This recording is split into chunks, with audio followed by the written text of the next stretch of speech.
The Hawks aren't going to win this. Said it had to be that way. Wilson steps up, throws, end zone, picked off. The Seahawks suck. You idiot. The defense. No. I could be on the field. My fellow 12, calm the f down.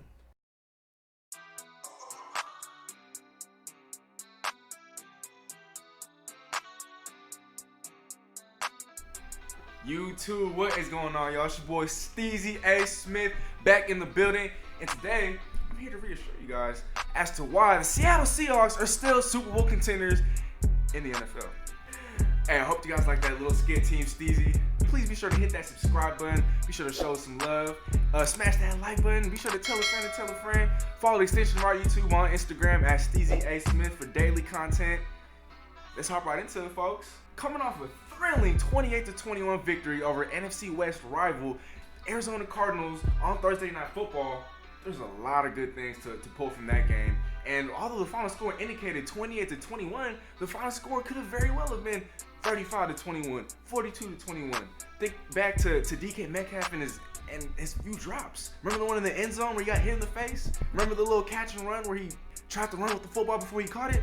We had plenty of missed opportunities in this football game, yet we were able to come away with the victory to a team that we just lost to a couple of weeks ago in an overtime thriller. And look, coming into this game, the Arizona Cardinals were the #1 rushing team in the NFL with over 160 rushing yards.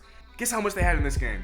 57! Kyler Murray, who leads the NFL in quarterback rushing yards and quarterback rushing touchdowns with over 610, respectively, had 15! With the Seattle Seahawks coming into the game, they had one of the best run defenses in all of football, currently allowing under 4 yards a carry, but they completely shut this team down. Seattle Seahawks had 3 sacks, and for much of the season, the pass rush has been much maligned, but ever since the trade for Carlos Dunlap, who's been a game changer, a game wrecker in Seattle, he has done wonders for this pass rush. He had the game-winning sack on Kyler Murray on 4th down to prevent a potential Cardinals comeback victory. And so, with that being said, there are superstars on every single level of the defense, starting with Carlos Dunlap on the defensive line. You have Bobby Wagner in the linebacking corps, and you have Jamal Adams in the back end of the secondary. And so, look, Seahawks fans, there is nothing to be worried about. Russell Wilson played very efficiently to the tune of 23 for 28, 197 yards, and 2 touchdowns. While it was the first game all year long in which he passed for under 200 yards, like I mentioned earlier, he was very efficient. He wasn't trying to do it all. He let the run game do its thing. He let the defense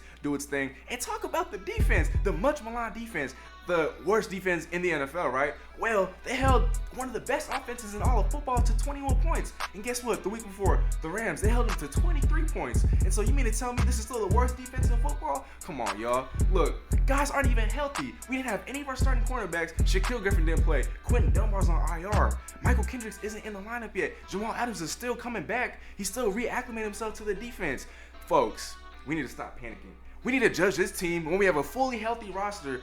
And I haven't even gotten to Chris Carson yet, one of the game's best running backs in all of football. He is heart and soul of this offense. I'm sorry, Russell Wilson. No disrespect whatsoever, but Chris Carson, every single time he's gone, dating back to last season, the year before that, he's been injury prone. Every single time he misses time, the offense suffers as a whole. Now look, Carlos Hyde did very, very well. 14 carries, 79 yards, 2 receptions, 16 yards.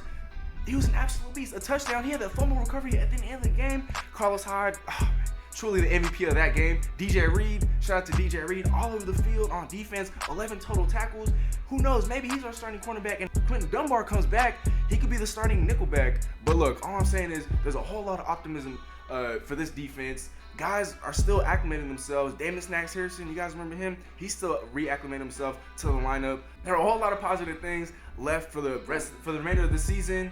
Look, we're going to the easy stretch of our schedule, and in the coming games, we got Philly, we have the entire NFC East, plus the New York Jets. And so, if the Seahawks are able to gather a whole lot of momentum going into the playoffs, this team could be a very, very dangerous team. We all know what the Seahawks are capable of, as during the Seahawks 5-0 start, Russell Wilson and the offense look completely unstoppable.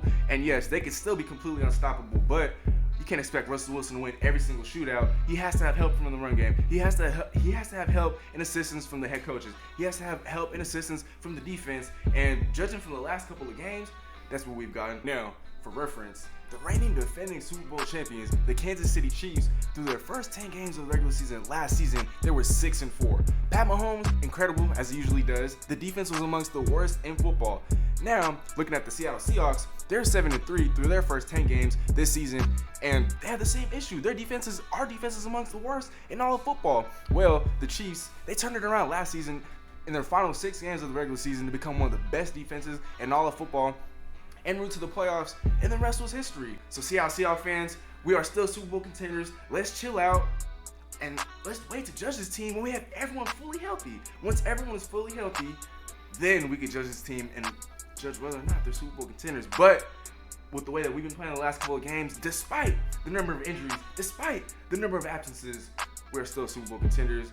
Rush for MVP. That's going to be it for today, folks. Let me know if I'm tripping. Let me know in the comment section below. Are we still Super Bowl contenders? Last but not least, if you haven't already, be sure to hit that like button. Be sure to subscribe. Show some love. That's going to be it for today, folks. And Steezy out.